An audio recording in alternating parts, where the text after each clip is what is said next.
আসসালামু আলাইকুম প্রিয় শিক্ষার্থীরা, এই ভিডিওতে আমরা ক্লাস 9-10 এর ইংরেজি বইয়ের 45 পৃষ্ঠার ই এবং এফ এই দুইটা প্রশ্নের উত্তর বাংলা অনুবাদ এবং উচ্চারণ সহ আলোচনা করব। আমাদের আগের ভিডিওটিতে জামিল কমেন্ট করেছে, থ্যাঙ্কস স্যার, ওয়েলকাম জামিল। এর মধ্যে বলছে complete the passage with suitable words, অর্থাৎ সঠিক শব্দ দিয়ে এই যে একটা খালি ঘর দেওয়া আছে এটাকে পূরণ করতে। তো চলো এটা আমরা দেখে নিই। প্রথম যেটা আছে সেটা হলো on 21st February 1952 blood was shed at a place between Dhaka Medical College and Dhaka University area to establish Bangla as a state language of Pakistan। এই লাইনটার মধ্যে তিনটা খালিঘর আছে। প্রথমটাতে বসবে হলো ব্লাড, পরেরটাতে এরিয়া, এরপর ল্যাঙ্গুয়েজ। এই লাইনটার অর্থ হলো 1952 সালের 21 ফেব্রুয়ারি ঢাকা মেডিকেল কলেজ এবং ঢাকা বিশ্ববিদ্যালয় এলাকার মধ্যবর্তী একটি স্থানে পাকিস্তানের রাষ্ট্রভাষা হিসেবে বাংলাকে প্রতিষ্ঠার জন্য রক্ত ঝরেছিল। এখানে দেখো আমরা ইংরেজিটুকুর উচ্চারণও দিয়ে দিয়েছি। তোমাদের উচ্চারণে যদি প্রবলেম থাকে তাহলে এখান থেকে দেখে উচ্চারণ করে নিতে পারো।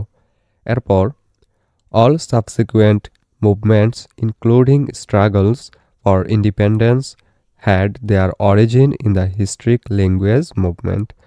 এখানে প্রথম ঘরে হবে ইনক্লুডিং, এরপর মুভমেন্ট। এই লাইনটার অর্থ হবে স্বাধীনতার সংগ্রাম সহ পরবর্তী সকল আন্দোলনের উৎপত্তি ঐতিহাসিক ভাষা আন্দোলনে।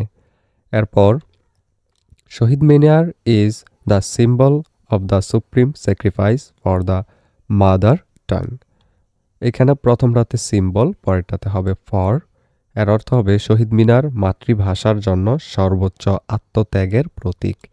এরপর এফ নম্বরে দেখো আরেকটা কোয়েশ্চেন, সেটা হলো write briefly how you observed this year's 21st February at your school, অর্থাৎ তোমার স্কুলে এই বছর 21শে ফেব্রুয়ারি কিভাবে তোমরা পালন করেছ সেটার একটা ব্রিফ বা সংক্ষিপ্ত প্যারাগ্রাফের মতো করে লিখতে বলা হয়েছে।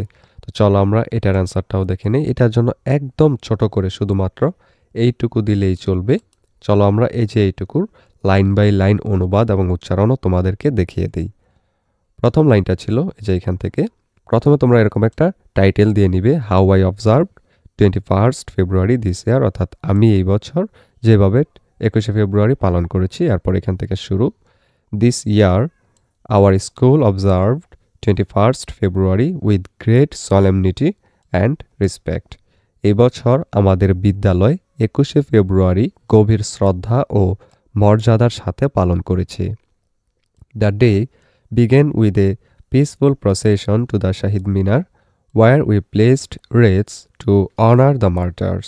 শহীদ মিনারের উদ্দেশ্যে একটি শান্তিপূর্ণ শোভাযাত্রার মাধ্যমে দিনটি শুরু হয়েছিল, যেখানে আমরা শহীদদের প্রতি শ্রদ্ধা জানাতে পুষ্পস্তবক অর্পণ করি। We স্যাং patriotic songs and recited poems dedicated to the language movement. আমরা দেশাত্মবোধক গান গেয়েছি এবং ভাষা আন্দোলনের প্রতি নিবেদিত কবিতা আবৃত্তি করেছি। Throughout the day we had discussions and cultural programs highlighting the significance of this day and the importance of our mother language Bengali. দিনভর আমরা এই দিনের তাৎপর্য এবং আমাদের মাতৃভাষা বাংলার গুরুত্ব তুলে ধরে আলোচনা ও সাংস্কৃতিক অনুষ্ঠানের আয়োজন করি। এইটুকু এটার উত্তরে দিলেই চলবে। এই ভিডিওটি এই পর্যন্তই। পরবর্তী ভিডিওতে আমরা এর পরবর্তী লেসন যেটা আছে, লেসন 5 ইন্ডিপেন্ডেন্স ডে, এটার এই যে প্রশ্নগুলো আছে এগুলোর উত্তর এবং বিয়ের টেক্সটার লাইন বাই লাইন অনুবাদ এবং উচ্চারণ নিয়ে আলোচনা করব। সেই ভিডিওটা পেতে হলে অবশ্যই চ্যানেলটিকে সাবস্ক্রাইব করে রেখো।